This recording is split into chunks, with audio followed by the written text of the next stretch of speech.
kutumia njia hii, mwanamke hapigwi. Nimesemaje?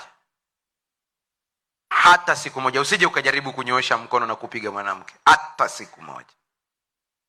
Yani ni kosa. Hata malaika wanakutazama, wanakushangaa.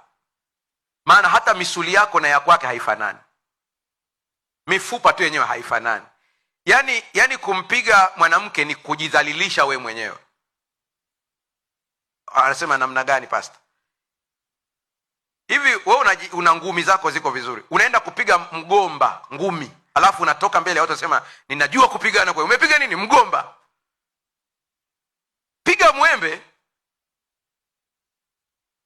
ndio utakuelewa kwamba una nguvu kweli kweli wewe. Hapo ndio unasema una nguvu hapo.